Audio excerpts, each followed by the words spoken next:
మనతో పాటు ఇప్పుడు భూమిరెడ్డి సాయి శ్రీనివాస్ రెడ్డి సాంకేతిక నిపుణులు లైవ్లో ఉన్నారు. నమస్తే సాయి శ్రీనివాస్ గారు. సార్ నమస్తే సార్. ఈ H1B వీసా రుసుము పెంపుదల ఉత్తర్వుల సారాంశం ఏంటి అసలు? సార్ ముందుగా చెప్పుకోవాలనుకుంటే ఈరోజు ఒక చిన్న ప్రొక్లమేషన్ ఆర్డర్ అనేది ఇష్యూ చేయడం జరిగింది సార్ ట్రంప్. సో దాంట్లో ఏం చెప్తున్నారంటే ఏ H1B వర్కర్ ని హైర్ చేసుకోవాలన్నా ఏ కంపెనీ అయినా కానీ ఇక్కడ అమెరికాలో స్పెషాలిటీ ఆక్యుపేషన్ మీద ఉన్న వాళ్ళు దానికి సుమారు $1,00,000 కట్టిన తర్వాతే వాళ్ళకి H1B అనేది అప్రూవ్ చేస్తారు, లేకపోతే కంట్రీలోకి రాణిస్తారు అనేది చెప్పడం జరిగింది సార్. అంటే దీని ప్రస్తుతానికైతే ఇది సెప్టెంబర్ 21వ తేదీ నుండి అప్లై అవుతుంది సార్. ఎవరెవరు బయట దేశాల నుండి అమెరికాకు వస్తున్నారో వాళ్ళకొకటే ఇది అప్లై అవుతుందని చెప్పడం జరిగింది సార్. అంటే సుమారు $1,00,000 అంటే సుమారు మనకు తెలిసిన మన సో భారతదేశ INR లో సుమారు అది 86 లక్షల నుండి 89 లక్షల లోపు ఉండొచ్చు సార్. శ్రీనివాస్ గారు, ప్రతి సంవత్సరం ఇట్లా $1,00,000 వీసా కోసం చెల్లించడం, ఆపై ఉద్యోగులకు జీతాలు ఇవ్వటం టెక్ సంస్థలపై ఎలాంటి ప్రభావం పడుతుంది? సార్ ఇప్పుడు ఆల్రెడీ మనం చూసుకుంటే సో విపరీతంగా ఈ H1B వర్కర్స్ ని అయితే చాలా తక్కువగా హైర్ చేసుకోవడం అయితే ట్రెండ్ అయితే మనం చూసుకుంటున్నాం సార్.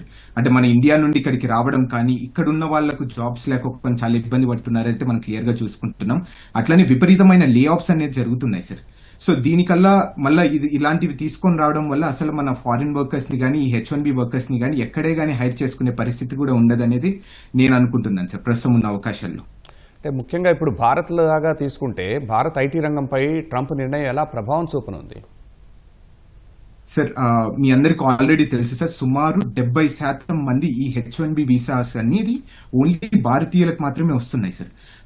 ఈ నార్మల్ గా ఈ రూల్ తీసుకొని రావడం వల్ల అత్యధికంగా ఎవరికి ఎఫెక్ట్ అవుతుంది అంటే అది ముఖ్యంగా చెప్పాలనుకుంటే అది భారతీయులకే ఎఫెక్ట్ అవుతుంది అయితే నేనైతే అనుకుంటున్నాను. ఎందుకంటే సుమారు 70% మంది ఇక్కడ ఉన్న ఫారిన్ వర్కర్స్ లో దాంట్లో తప్పకుండా ఇండియన్సే ఉన్నారు. సో అది డైరెక్ట్ గానీ ఇండైరెక్ట్ గా కానీ అది ఫ్యామిలీస్ మీద కూడా విపరీతమైన ఇంపాక్ట్ అయితే ఉంటుంది అనేది నేను అనుకుంటున్నాను సార్. అంటే ఇప్పుడు భారత్ మళ్ళీ ఈ నిర్ణయం ట్రంప్ పునః పరిశీలిస్తారని ఏమైనా ఆశతో ఉంటుందా, లేదా వాళ్ళకి ఎలాంటి దారులు ఉన్నాయి ఇంకా? సార్ దారులు అనేది అంటే ఇది కంప్లీట్ గా ఇది ఎలా అనేది క్రియేట్ అయిపోయిందంటే సార్ ఆ ప్రొక్లమేషన్ లో ఒక చిన్న వర్డింగ్ అయితే రాశారు సార్. దాంట్లో రాసిన వర్డింగ్ ఏంటంటే నేషనల్ సెక్యూరిటీ అనేది రాశారు సార్. ఏ రోజైనా కానీ ఏ ఆర్డర్ అయినా కానీ అంటే మన భారతదేశం కానీ ఏ వివిధ దేశాల్లో కానీ ఎప్పుడైనా కానీ ఈ నేషనల్ సెక్యూరిటీ అనే పదం వాడిన తర్వాత కొంచెం కోర్టులు కూడా కొంచెం ఆలోచిస్తారు సార్. అంటే వాళ్ళ దేశ భద్రత కోసం ఇలాంటివన్నీ రూల్స్ తీసుకొని వస్తున్నారు కాబట్టి మేము కూడా కొంచెం దూరంగా ఉండాలి అనేది కూడా ఒకసారి కోర్టు కూడా ఆలోచించే అవకాశం కూడా ఉంటుంది.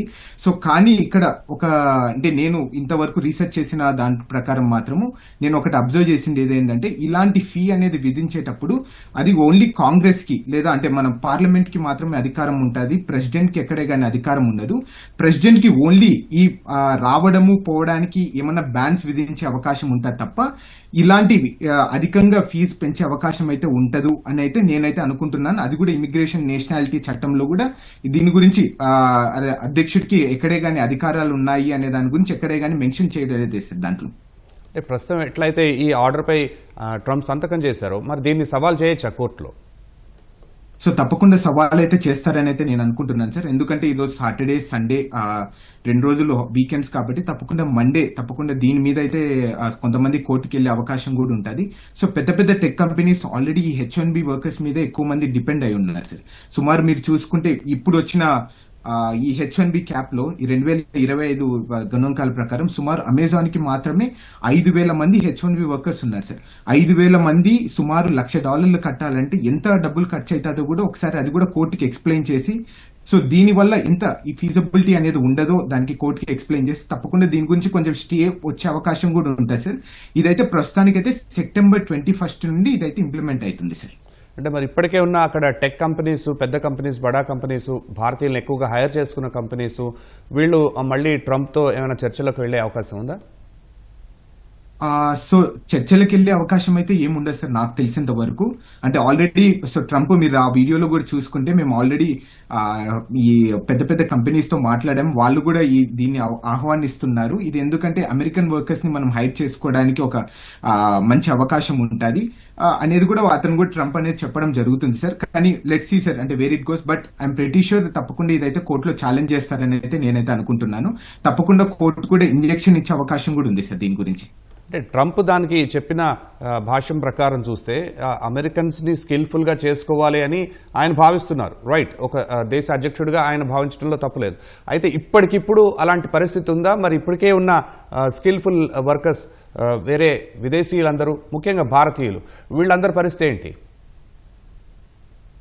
సార్ మీరు అది ఇంకొకటి కూడా చిన్నది మెన్షన్ చేయాలనుకుంటున్నాను సార్ ఇక్కడ. సో నార్మల్ గా ట్రంప్ అక్కడ ఏమని ఇంటెన్షనల్ గా మాట్లాడుతున్నాడంటే, ఇది ఈ H1B సిస్టమ్ అనేది 1990 నుండి ఇదైతే ఇంప్లిమెంటేషన్ అయితే వస్తుంది. దీంట్లో చాలా మంది అబ్యూస్ చేస్తున్నారు ఈ ప్రాసెస్ ని. అంటే అతి తక్కువ జీతానికి ఇచ్చేసి ఈ ఫారిన్ వర్కర్స్ అనేది హైర్ చేసుకుంటున్నారు. కాబట్టి దీన్ని ఇలాంటి పెద్ద పెద్ద నిబంధనలు పెట్టడం వల్ల ఈ అమెరికన్ వర్కర్స్ ని హైర్ చేసుకునే అవకాశం అయితే ఉంటుందని తను చెప్పడం జరుగుతుంది. అలానే ఇంకొక తను ఈ ప్రొక్లమేషన్ లో ఒక చిన్న పాయింట్ మెన్షన్ చేయడం జరిగింది సార్. సో దాంట్లో ఏం చెప్తున్నాడంటే 5,000 మంది వీసా, ఒక కంపెనీ 5,000 మంది H1B వీసా హోల్డర్స్ ని హైర్ చేసుకుంటే సుమారు 16,000 మంది అమెరికన్ వర్కర్స్ ని రిమూవ్ చేసేసారంట, లే ఆఫ్ చేసేసారనేది ఆ ప్రొక్లమేషన్ లో రాయడం జరిగింది. సో దీని ద్వారా ఏమైపోతుందంటే ఈ అమెరికన్ వర్కర్స్ ని ఈ చిన్న చిన్న జాబ్స్ ఉంటాయి కదా సార్, కొంచెం డెస్క్ జాబ్స్ కానీ చిన్న చిన్న బేసిక్ కోడింగ్ కానీ, సో దాంట్లో కూడా ఈ ఫారిన్ వర్కర్స్ తక్కువ అనేది వస్తున్నారు. తక్కువ రావడము, ఈ అమెరికన్ వర్కర్స్ కూడా ఈ పని చేయగలరు, ఈ చిన్న చిన్న ఉద్యోగాలు మాత్రము. అందుకే వీళ్ళకి ఎక్కువ అవకాశం ఇవ్వాలని మేము ఈ నిబంధన పెడుతున్నామని చెప్పడం జరుగుతుంది సార్. మీరు చెప్తున్న దాని ప్రకారం అమెరికన్స్కి ఎక్కువ ఛాన్సెస్ ఇవ్వటం కోసం ట్రంప్ ఈ ఉత్తర్వు తీసుకురావడం జరుగుతోంది. అయితే ఏంటంటే ఈ అమెరికాలో ఇప్పటికీ నివసిస్తున్న భారతీయులపై ఈ నిర్ణయం ప్రభావం ఎంత మేర ఉంటుంది? ఆయన చెప్తున్న దాని ప్రకారమే స్కిల్ఫుల్ వర్కర్స్ అంటే భారత్ నుంచే ఎక్కువ మంది వస్తున్నారని ఆయన కూడా అంటున్నారు. సార్ ఇది ప్రస్తుతం ఉన్న ఇక్కడ అమెరికాలో ఉన్న భారతీయులకైతే ఏం ఇంపాక్ట్ అయితే ఉండదు సార్. అక్కడ ఏమని రాశారంటే aliens who are outside of the United States, అంటే 21వ తేదీ తర్వాత వచ్చిన అమెరికా ఇక్కడ ఏలియన్స్ కి, అంటే నాన్ ఇమిగ్రెంట్ వర్కర్స్ కి, ఈ H1B హోల్డర్స్ లో ఉన్న వాళ్ళకి మాత్రమే ఇది ఇంపాక్ట్ ఉంటుంది. అంటే ఇప్పుడు మేము, ఫర్ ఎగ్జాంపుల్ నాకు H1B ఉందనుకోండి సార్, నేను గత ఒక 6 సంవత్సరాలు నాకు ఇక్కడ వర్క్ ఆథరైజేషన్ అనేది ఉంటుంది. నేను 6 సంవత్సరాలు ఈ దేశంలో ఉన్నంత వరకు నాకైతే ఏమి ఇంపాక్ట్ ఉండదు. నేను ఎప్పుడు బయటికి వెళ్ళి మళ్ళీ రిటర్న్ రావాలి అనుకుంటున్నానో ఆ రోజు ఈ ప్రూఫ్ అనేది చూపించాలి. నా ఎంప్లాయర్, అంటే నన్ను హైర్ చేసుకున్న వ్యక్తి $1,00,000 డబ్బులు కట్టాడు. అప్పుడైన తర్వాత ఈ నార్మల్ CBP ఆఫీసర్ మనల్ని లోపలికి అనేది రానివ్వడం జరుగుతుంది. ప్రస్తుతం అయితే ఎవరికే గానీ అమెరికాలో ఉన్న వాళ్ళకైతే ఎటువంటి ఇబ్బంది ఉండదు. 21వ తేదీ తర్వాత అక్కడ నుండి వేరే వివిధ దేశాల నుండి రావాల్సిన H1B వర్కర్స్ కి అయితే ఈ ఆర్డర్ ఇంప్లిమెంటేషన్ అవుతుంది అని. అంటే ఇప్పటికే అక్కడ అమెరికాలో నివాసం ఉంటున్న వాళ్ళు ఈ $1,00,000 అంటే మళ్ళీ రెన్యువల్ చేసుకోవాల్సి ఉంటుందా ఎవ్రీ ఇయర్? సో దానికైతే ఇంకా ఏం చెప్పలేదు సార్. నాకు తెలిసినంత వరకు ఒకసారి కడితే, ఒక జాబ్ కి ఒకసారి కడితే సరిపోతుంది అని అయితే నేనైతే అనుకుంటున్నాను. సో బట్ అంటే ఫ్యూచర్ లో ఇది ఒక 2-3 days లో ఈ ప్రాపర్ గా ఎలా ఇంప్లిమెంటేషన్ అవుతుంది, ఎలా ఫీజు కట్టాలి, సో దీనికి ఎవరెవరు బాధ్యతలు అనేది ఒక 2-3 days లో మనకు తెలుస్తుంది సార్. అంతవరకు ఇదంతా కొంచెం ఊహాగానాల్లోనే ఉంటామని అయితే నేను అనుకుంటున్నాను. దాంట్లో కూడా క్లియర్ గా రాయడం జరిగింది సార్. ఏంటంటే ఇది ఓన్లీ 12 నెలలు మాత్రమే ఇది ఇంప్లిమెంటేషన్ జరుగుతుంది. 12 నెలల తర్వాత ఇదైతే ఇంప్లిమెంటేషన్ లో ఉండని అయితే చెప్తున్నారు సార్. అంటే ఇప్పుడు ఎంప్లాయీస్ గురించి మనం ఇలా చూస్తుంటే అక్కడ అమెరికాలో నివసిస్తున్న భారత విద్యార్థులు ఎలా నష్టపోనున్నారు?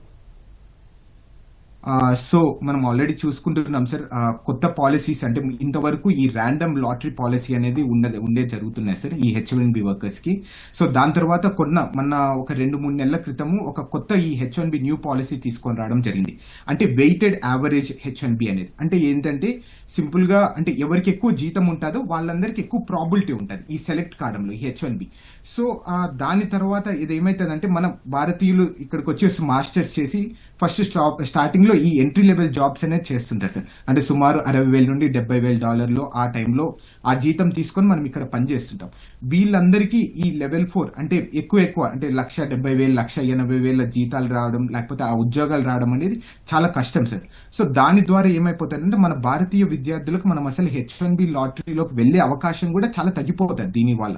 సో మళ్ళీ అలానే ఇలాంటివి తీసుకొని రావడం వల్ల ఏమైపోతుంది అంటే, సో అంటిల్ అన్లెస్ నువ్వు ఏదైనా పెద్ద ఎగ్జిక్యూటివ్ లెవెల్లో కానీ, లేకపోతే నీకు హైలీ స్కిల్డ్ కానీ, లేకపోతే నీ స్కిల్ ని ఎవరు రీప్లేస్ చేయరు. అంటే ఫర్ ఎగ్జాంపుల్ ఇప్పుడు ఏఐలో కానీ, లేకపోతే ఈ కెమికల్ ఇంజనీరింగ్ కానీ, లేకపోతే ఈ న్యూక్లియర్ ఎనర్జీ కానీ, సో అలాంటి విషయాల్లో మాత్రమే మనల్ని ఇక్కడికి తీసుకొని రావడం జరుగుతుంది సార్. ఈ చిన్న చిన్న జాబ్స్ కి మనల్ని ఇక్కడికి వచ్చేసి $1,00,000 కట్టేసి, లేకపోతే ఈ వెయిటెడ్ యావరేజ్ సిస్టమ్ లో మనం తీసుకొని వచ్చి, ఇలాంటివన్నీ భారతీయ విద్యార్థులకు చాలా ఎఫెక్ట్ అయితే ఉంటుందని నేనైతే అనుకుంటున్నాను సార్. శ్రీనివాస్ గారు, ఒకవైపు సుంకాలతో ఇబ్బంది పెడుతున్న ఈ ట్రంప్ తాజాగా H1B వీసా దరఖాస్తుదారులపై బాంబు పేల్చడాన్ని ఏ విధంగా అర్థం చేసుకోవాలి? ఇట్స్ కంప్లీట్లీ అంటే టూ డిఫరెంట్ సినారియోస్ సార్. అంటే మనం దీన్ని మిక్స్ చేసి మాట్లాడకూడదు అయితే నేనైతే అనుకుంటున్నాను. ఎందుకంటే స్టార్టింగ్ నుండి ఈ H1B సిస్టమ్ ని గురించి కానీ ఈ H1B లాటరీ గురించి కానీ కొంచెం ట్రంప్ వ్యవహరిస్తున్న విధానం కొంచెం అగేన్స్ట్ గా ఉంటుంది తప్ప ఎక్కడే కానీ we cannot relate both of this sir. అంటే ట్రంప్ దాంట్లో కూడా ఏమని చెప్తున్నాడంటే హూఎవర్ ఈస్ అ టాలెంటెడ్ అంటే ఈ అమెరికాని మళ్ళీ గ్రేట్ ఎవరెవరు చేస్తున్నారో వాళ్ళందరినీ మనం తీసుకొని వస్తాం తప్ప ఈ చిన్న చిన్న ఎంట్రీ లెవెల్ జాబ్స్ తీసుకుని అయితే మనకైతే వద్దు అంటున్నాడు. అలానే మీరు చూసుకుంటే we cannot relate both of them అయితే నేనైతే అనుకుంటున్నాను. ఈ సుంకాలు ఇది కంప్లీట్ గా డిఫరెంట్ సార్. శ్రీనివాస్ గారు, అమెరికా H1B వీసాల ఫీజు పెంచడంతో ఈ భారత్ ఆ అవకాశాన్ని అందిపుచ్చుకునే అవకాశం ఉందా పాజిటివ్గా? అంటే దీనికి తప్పకుండా భారత్ అయితే ఎక్కడే గానీ అందిపుచ్చుకునే అవకాశం అయితే ఎక్కడ ఉండదు సార్ మనం చూసుకుంటే. నేను అనుకోవడం ఏంటంటే మొత్తానికి భారత్ అంటే ముఖ్యంగా ఇండియన్స్ అయితే చాలా ఎఫెక్టెడ్ అయితే నేనైతే అనుకుంటున్నాను. ఎక్కడే గానీ భారత్ కి అడ్వాంటేజ్ ఉంటుందా ఉండదా అనేది అయితే we cannot be sure sir. ఎందుకంటే ఆల్రెడీ ఈ ఐటీ అవుట్ సోర్సింగ్ వాళ్ళకు కూడా ఈ కొంచెం ఐటీ కన్సల్టెన్సింగ్ వాళ్ళకు కూడా ఇండియాకి ట్రాన్స్ఫర్ చేయకూడదు అనేది కూడా కొన్ని రెస్ట్రిక్షన్స్ అనేది పెడుతున్నారు. But let's wait and see sir how it's going to implement it. తదుపరి ఇంకా మీరు విశ్లేషించండి, తర్వాత మళ్ళీ మిమ్మల్ని లైవ్లో మళ్ళీ కలుద్దామని ఆశిద్దాం. ధన్యవాదాలు శ్రీనివాస్.